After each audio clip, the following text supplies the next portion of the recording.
안녕하세요. 부동산이 좋아해 강스타입니다. 자, 서울을 비롯해서 전국이요. 연일 비가 내리고 있습니다. 아무쪼록 비 피해 없으시기를 바라겠고요. 그리고 평범한 일상을 이룬 지가 좀 오래된 것 같습니다. 제가 오래 살진 않았습니다만 이 평범함을 지키는 것이 가장 어렵다라는 생각이 드는데 하루빨리 예전의 그 평범함으로 돌아갔으면 하는 그런 바람을 담아봅니다. 자, 오늘 말씀드릴 영상의 주제는요, 바로 많은 분들이 관심이 있으실 것 같은데요, 이 지분적립형 분양주택에 대해서 살펴보는 그런 시간을 갖도록 하겠는데요, 이 청년이나 아니면 신혼부부 아니면 무주택자분들에게 정말로 큰 희망이 될까라는 주제에 대한 말씀을 드리도록 하겠습니다. 자, 여기에서 희망이요, 두 가지로 크게 보여질 것 같습니다. 첫 번째는 로또 청약과 같을 것인가 라는 것 한 가지 부류가 있을 것이고요. 또 한 가지는 내가 살았던 주거 환경이 크게 개선이 되고 좋아질 것이냐, 적은 돈을 내고 좋아질 것이냐, 그런 부분이 두 가지 희망이 있을 것 같은데요. 결론부터 말씀을 드리면 로또의 청약은 아니다라고 말씀드릴 수 있겠습니다. 자세한 내용은 뒤에서 말씀드리도록 하겠습니다. 자, 오늘 영상을 보시고요, 도움이 되셨다면 구독과 좋아요 부탁드리겠습니다. 자, 그럼 지금 바로 시작하도록 하겠습니다. 자, 먼저요, 지분적립형 분양주택이 얘기가 처음 나온 게 바로 8월 4일 날 있었던 수도권 주택공급 확대 방안에서 얘기가 나왔죠. 무주택자나 아니면 생애 최초 아니면 신혼부부들에게 내 집 마련의 기회를 주겠다라는 것이 주요 핵심 내용인데, 여기에 분양대금의 일정 지분을 납부하고 그리고 장기간 거주를 하면서 지분을 분할 취득하는 주택이다라고 정의가 내려져 있는데요. 여기에 대상의 입지를 보면 공공재건축을 통해서 기부 취납받은 그 물량 중 반은 공공분양 물량으로 빼겠다라는 것이 있었고, 그리고 신규로 확보된 공공택지에서 분양되는 그 공급 물량은 지분적립형 분양주택으로 하겠다라는 언급이 있었습니다. 또한 투기방지 방안의 예시를 들어놓은 게 전매 제한 20년, 실거주 요건 등이 추가적으로 요건이 생길 것으로 보이는데요. 이게 예시입니다, 예시. 아직까지 전매 제한이 20년이 되는지는 확정이 되지는 않은 것 같고요. 그리고 의무 거주가 있는지도 아직 확실하게 정해져 있지는 않은 것 같습니다. 자, 그렇다면요, 이 공공재건축이나 신규 확보 공공택지에서 이 지분적립형 분양주택을 공급하겠다라고 얘기했는데요. 아무래도 속도 면에서 빨리 공급이 될 수 있는 것은 공공택지가 아닌가 싶은데요. 이 공공택지에 대해서 좀 자세히 살펴보도록 하겠습니다.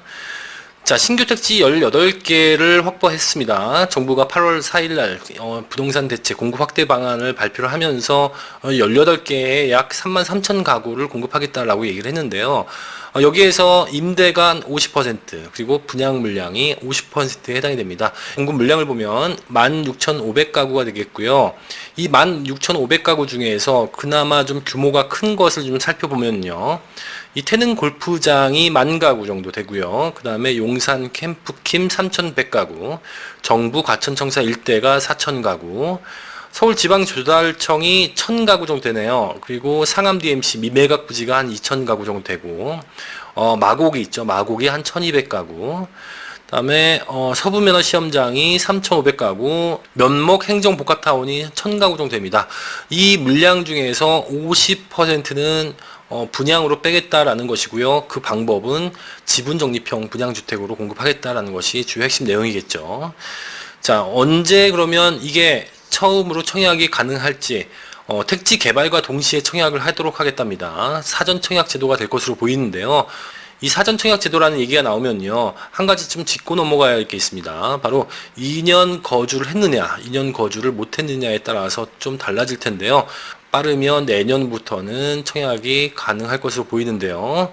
이 공공택지에 관련된 이 지분적립형 분양주택을 누리시고 이사를 하신다면 이 사전 청약의 물량을 꼼꼼히 확인을 해보시고 거주지역을 옮기셔야 된다라는 말씀을 꼭 드리겠습니다.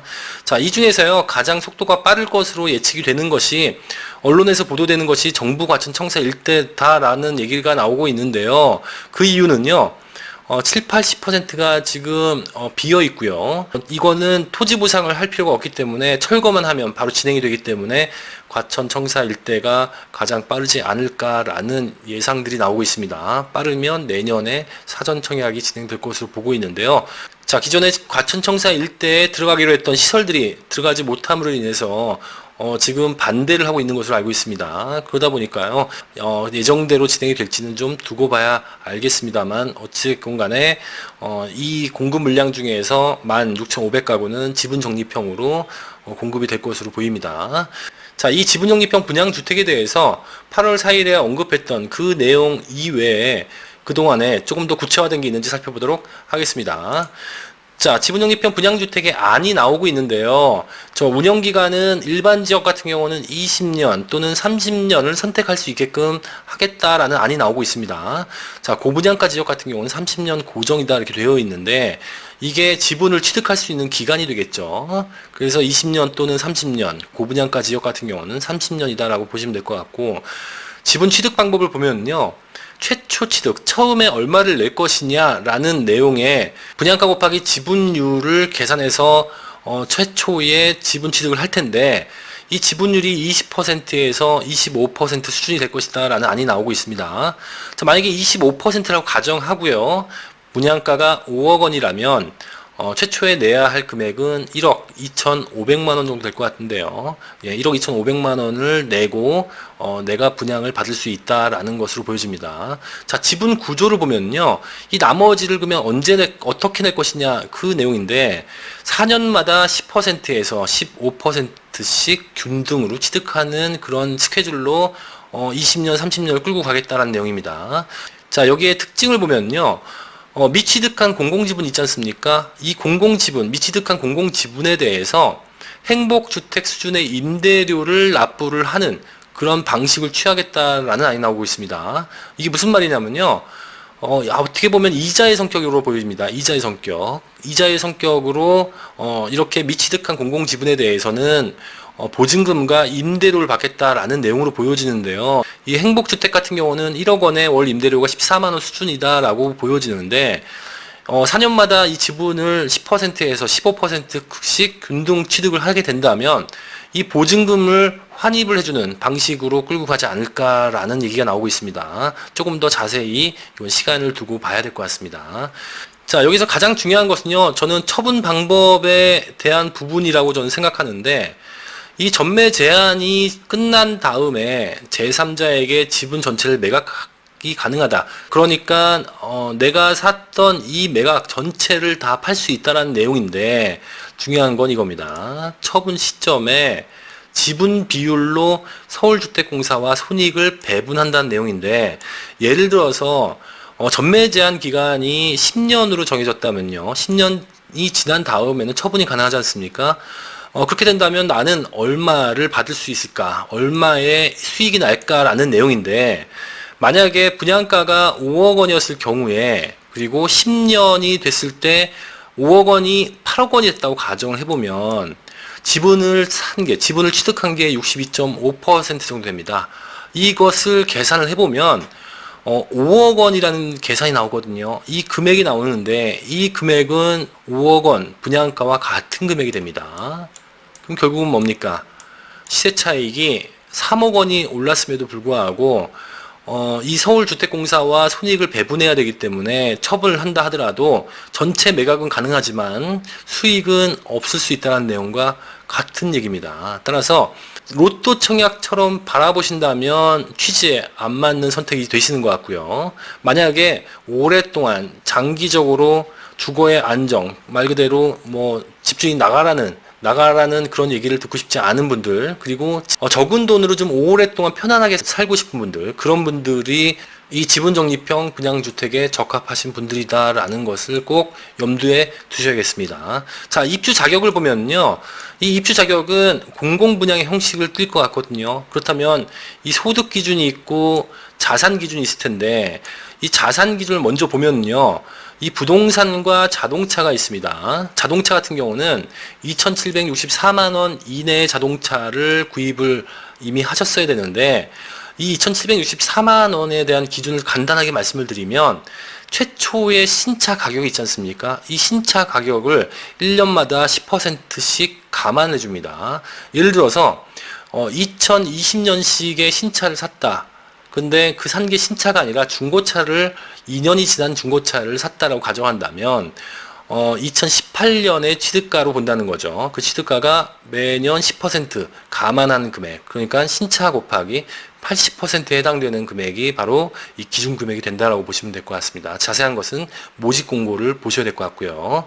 자, 소득 기준은요, 가구당 월 평균 150% 이내로 들어오는데 이것은 좀 세부적으로 보셔야 됩니다. 뒷장에서 말씀을 드릴게요. 그리고 부동산 자산이 2억 1,550만 원 이하가 되어야지만이 이 지분적립형 분양주택에 청약을 넣을 수 있는 자격이 된다라고 보시면 될 것 같습니다. 자, 이 입주 자격에 대해서 좀 자세하게 살펴볼 필요가 있을 것 같아요. 이것을 좀 자세히 살펴보도록 하겠습니다. 자, 보면요, 특별공급과 일반 공급으로 나눠져 있는데 특별공급이 70% 그리고 일반 공급이 30%로 구성이 되어 있습니다.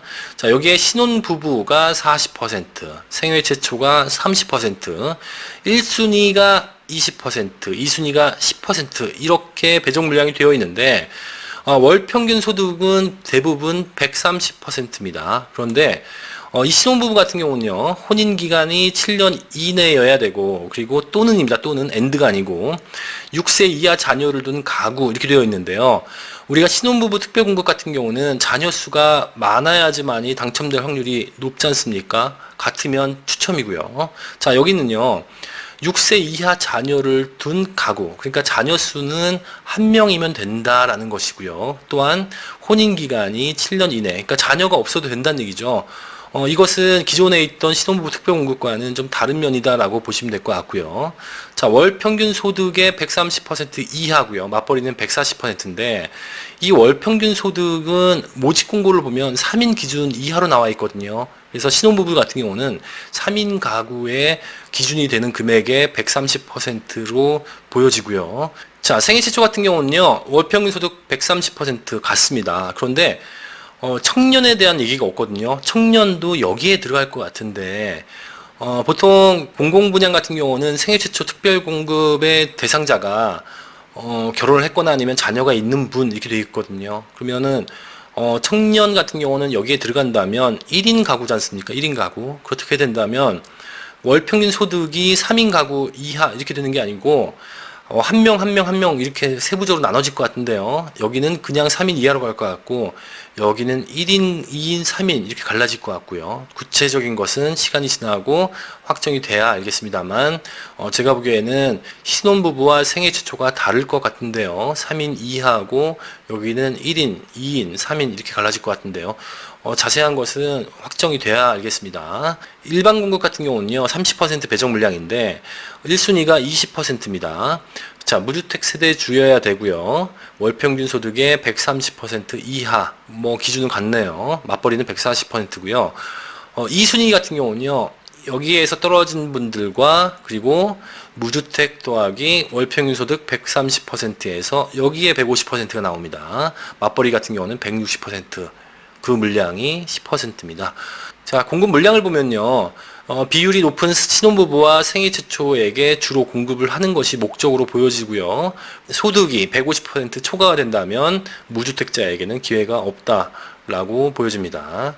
자, 중요한 것은요, 이렇게 대상이 되셨다면 가점이나 아니면 청약통장 높은 순위 아니고 바로 추첨제로 공급이 된다는 겁니다. 자격이 되면 내가 뽑기에서 말 그대로 운이 좋으면 당첨이 되는 그런 시스템이다라고 보시면 될 것 같습니다. 자, 지금까지 봤던 내용을 좀 정리를 해볼 필요가 있을 것 같습니다.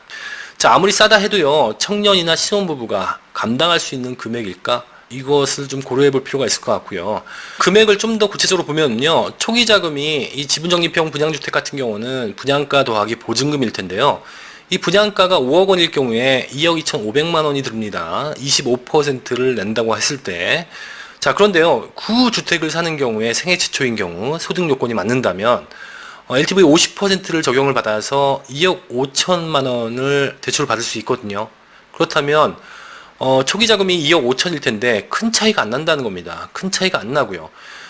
얘 같은 경우는 구주택을 사는 경우에 내가 집값이 오르면 전체 내 소득이 되지 않습니까? 그리고 주거의 이동의 자유도 있고요. 그런데 만약에 이 지분 적립형 분양주택을 했을 경우 당첨이 됐을 경우에 이 금액, 초기 자금이 별 차이가 안 나고, 그리고 전매 제한과 의무 거주가 있지 않습니까? 그렇게 된다면 제약 조건이 많다라고 느껴지는데요. 금액은 2,500만 원밖에 차이가 안 나는데 제약 조건이 많다면 오히려 이게 더 낫지 않을까요? 라는 생각이 듭니다. 자, 그리고요, 투기 차단 방지를 위해서 전매 제한이나 거주 의무가 생길 것 같은데, 이게 10년이 될지 20년이 될지 모르겠습니다만, 제가 보기에는 10년이 유력하지 않을까 싶어요. 그런데 이렇게 전매 제한과 거주 의무가 있다면 여기에 꼼짝없이 오래 거주할 수밖에 없는 조건이 되지 않습니까? 자, 이렇게 된다면 좀 문제가 되는 경우도 있을 것 같습니다. 예를 들어서 학군 때문에 내가 원하는 지역으로 이사를 갈 수 없다는 점, 물론 이게 특례로 예외 조항이 있을지 모르겠습니다만 이사를 불가피하게 가셔야 되는 분들이 어떤 특례에 해당이 되지 않는다면 꼼짝없이 여기에 오래 거주할 수밖에 없다라는 것이 단점으로 보여집니다.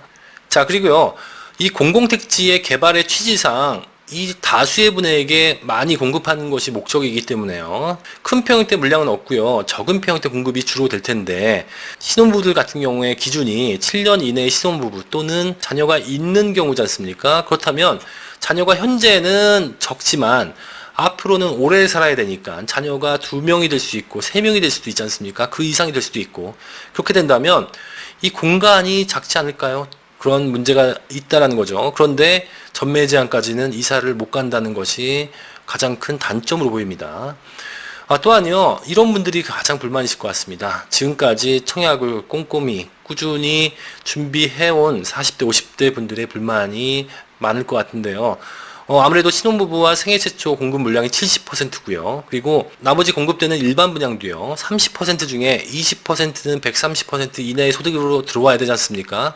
그러다 보면 최소한 130%가 넘는다면 10% 물량만 공급이 되고요. 그 중에서도 150%가 넘는다면 청약에 당첨될 수가 없고요. 청약 자체를 넣을 수가 없겠죠. 이분들에게는 불만이 있을 수밖에 없다라는 것으로 보입니다. 자, 한쪽이 좋으면 한쪽이 나빠지는 그런 형태의 공급 방식이 될 것 같다라는 말씀을 드립니다. 자, 제가 보는 가장 중요한 것은요, 이거 같습니다. 자, 이 지분 적립형을 지금까지 살펴본 바로 의하면 사용 목적이 강하다, 사용 목적의 의도가 강하다라고 느껴지는데, 우리나라 정서상은 주택을 사는 이유가 바로 소유를 하기 위해서 시세 차익을 노리는 이런 문화인데, 이 지분 적립형 분양주택은 사용 목적이 더 강한 것 같습니다. 소유 목적보다는. 그래서 로또 청약이 아니다라면 많은 분들이 이것에 대한 관심을 가질지 의문이 들고요. 많은 분들이 집을 산 이유가 투자의 목적도 있기 때문에 이렇게 사용 목적이 강한 이 지분 적립형 분양주택이 활성화가 될지는 좀 두고 봐야 될 것 같습니다. 자, 지금까지요, 지분 적립형 분양주택에 대해서 말씀을 드렸고요. 저는 강스타였습니다.